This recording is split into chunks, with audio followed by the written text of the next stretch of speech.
3 quick questions. Closing down the schools during COVID, is that a manifestation? Transgender explosion, is that a manifestation? And race. Yep. Wasn't that a part of what happened in 2014, 15, and so forth? Yeah. Yes. So, yes, it seems like everything is blowing up, and those are exactly the hot button issues that I'm very hesitant to speak on because it's all downside for me. But what I can say is, let's just take. Okay, I've never really talked about trans, but let's just take that as an example because I'm going to focus again on the structural things. Mm-hmm. So, as we know, trans. There have been trans people for a long, long time. It certainly is a real thing. And suddenly around, I think it was in 2017, we have a giant increase in the number of girls who are now saying that they're trans. Now, it could well be that they're right, or it could well be that it's a fad, it's a thing. My daughter went to a regular summer camp, and most of the girls in her bunk, these are 11 and 12-year-old girls. They've had no sexual experience. Most of them say they're trans, gay, non-binary. They don't even know yet, I think, but it's, there's a lot of social pressure to be that way. All right. Actually, I don't want to opine on the facts of it. What I want to opine on is, okay, we have a big change. It could be that the right thing to do is to be supportive and to give them gender-affirming care and hormones. Maybe that's the right thing. Maybe it's not. Wouldn't it be great if we could actually talk about it? That would be a great thing because it's an empirical question. But we can't talk about it because anybody who says, anybody who says this is not real will be utterly destroyed. Now, I mean, there are people who say it, but they're not in universities. No one in university, no researcher can say, and I shouldn't say no, because I mean, there are some who've said, but boy, do they get protested. They face a lot of problems. So I'm going to insist on the sort of John Stuart Mill, heterodox academy. We need viewpoint diversity. We need the freedom to dissent.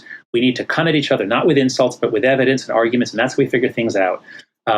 And because we can't do that anymore since 2014, 2015, that means I think a group that is structurally stupid will usually get the wrong answer, usually be wrong. So whatever we're doing on trans, it's probably mostly wrong. And I can say that without knowing any facts about details because our discussion is structurally stupid because there's no dissent.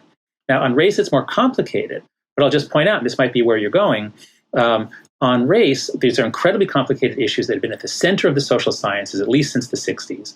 And these are complicated issues.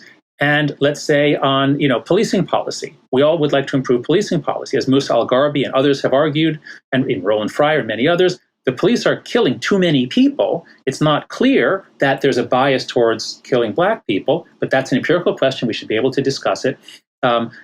But we should be able to, if we can't discuss it, if we shoot dissidents, then we're usually going to be wrong. And this is what I meant when I mentioned Pyrrhic victories. I think the cultural left has won Pyrrhic victory after Pyrrhic victory on race. And if you get the district attorney in San Francisco or Philadelphia to stop prosecuting shoplifting because that causes systemically different outcomes, well, that might be a Pyrrhic victory. But guess what?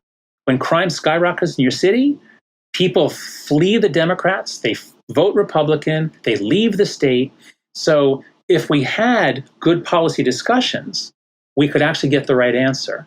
But since we've become structurally stupid in our universities, in all kinds of political organizations, we usually get the wrong answer, and then it backfires in the long run. What do you think? Okay, excuse me, very briefly, very, very briefly.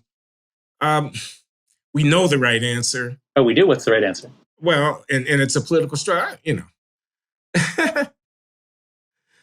On the transgender thing, we know that an epidemic of opinion and sensibility amongst teenage girls that leads to the widespread adoption of this particular personality expression is bad for the future of our culture.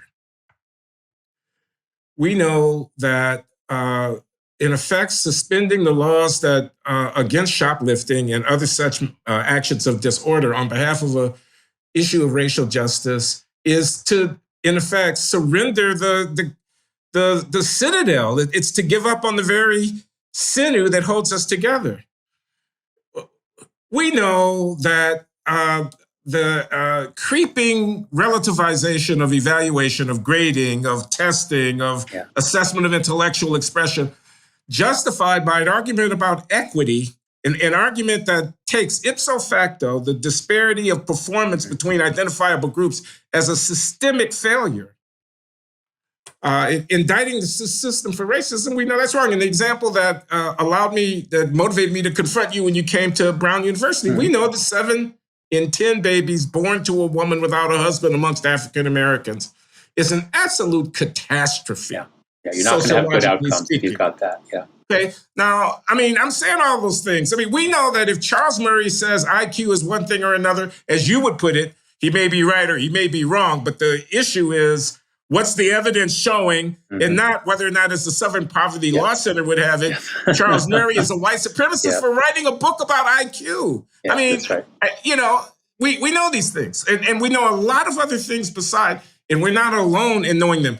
We know that the performance of the Asians when they compete to get into these places like Harvard is, historically speaking, not dissimilar from the performance of the Jews a century ago when they were beginning to compete to get into these things. And we know that the future of the country depends for its continued vitality upon nurturing and fostering this kind of human excellence, which we're fortunate among peoples on the planet to have the benefit from, because we're an open society to which people have been flocking for centuries. We know these things.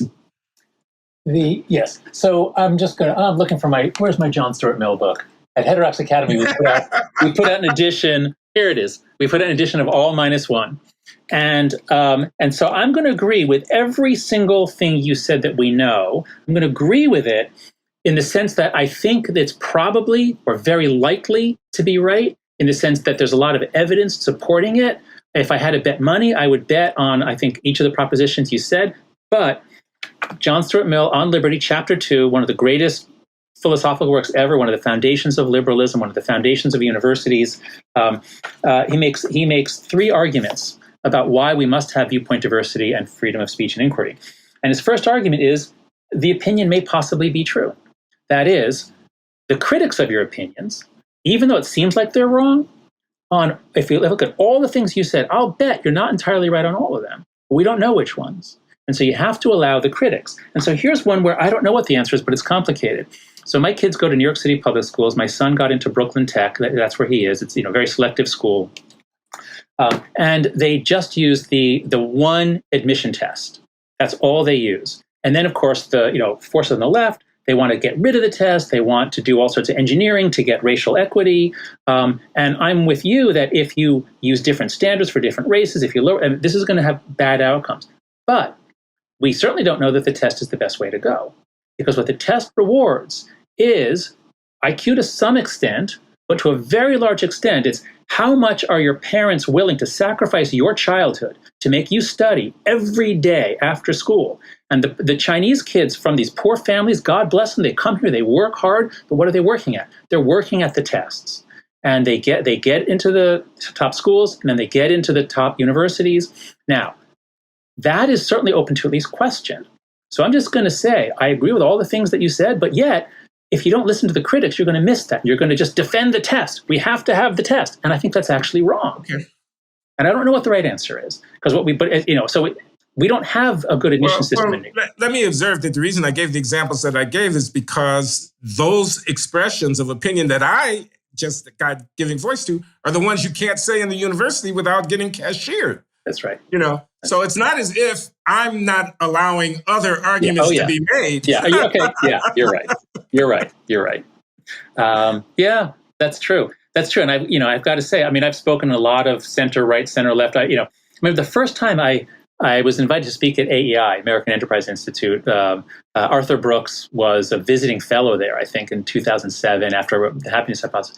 And I was very much on the left. I'd never been in any sort of conservative thing. And I was kind of wary, like, what's it going to be like? And, are they going to be mean or something?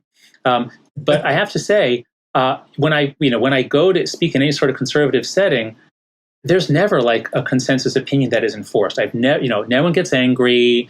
There's always some diversity. There's always some people who are a little on the left, and whereas on the left it is much more orthodox, much more uniform, and people get angry more often. So yeah, you're right. You just said a bunch of things that are the minority or unorthodox opinion, the banished opinion, in the kinds of places that you and I live. Yeah.